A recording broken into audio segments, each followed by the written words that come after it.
Have you ever had an itch that seemed like it just wouldn't stop, even though it's probably only been itching for about 5 seconds? Maybe it was from an ant bite or a mosquito bite. Well, for people with psoriasis, sometimes they have an itch that won't stop. Literally, even when they itch it, sometimes it makes it worse.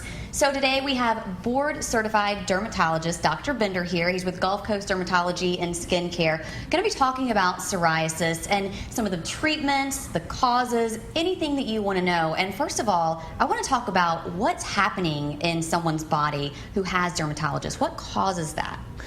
Well, psoriasis is actually caused by the immune system, and I like to tell patients it's T cells gone awry because their T cells aren't doing what they're supposed to be doing, which is protect them from infection. They actually traffic into the skin, they turn on certain receptors, and basically it makes it where your skin doesn't regenerate yourself in the appropriate amount of time.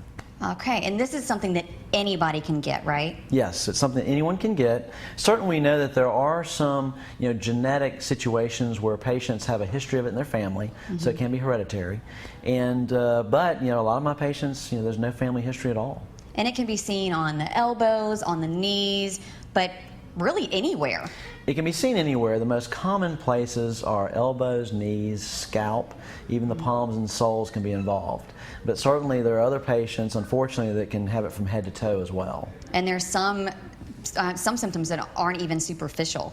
Joints, under fingernails? Yes. You can have nail pitting, and certainly some patients, they don't have the rash of psoriasis yet. They don't have those red plaques with silvery scale we commonly see. They might just have some nail pitting is how they first notice it.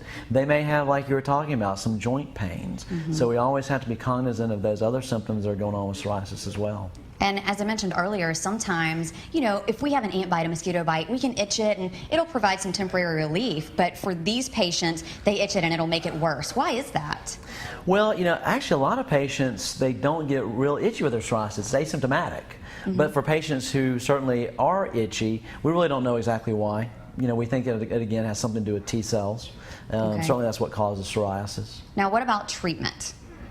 Well, the good news about psoriasis is we certainly have treatments that will mitigate it. The bad news about psoriasis is we don't have a cure yet.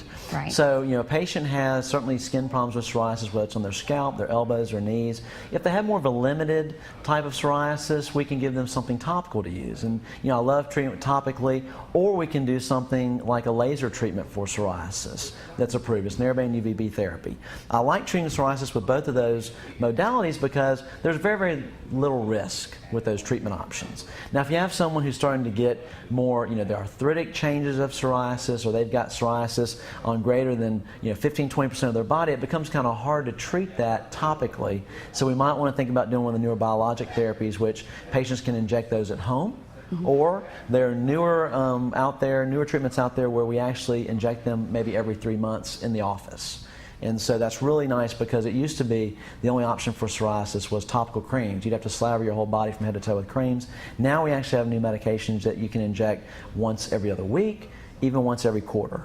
Is there a point in a person's life where it usually starts, an age range? Usually we see it, especially in young ladies in their 20s and 30s. So that seems to be, where it will start usually.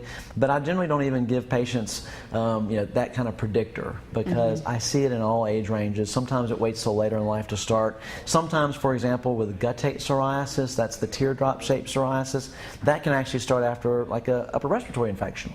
So you have a little subtle viral infection, and then all of a sudden, boom, you pop out with this rash, and it's psoriasis. So what we think in that situation is it's sitting there, and then it just has to have some kind of starter, so to speak, and they get an infection, and psoriasis pops up. But that doesn't happen every time. There could be a number of different triggers. Exactly.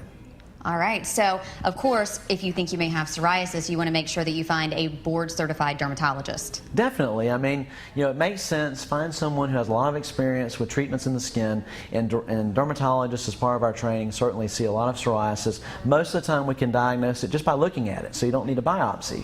If it's not, the typical presentation, perhaps we might need a biopsy to confirm it.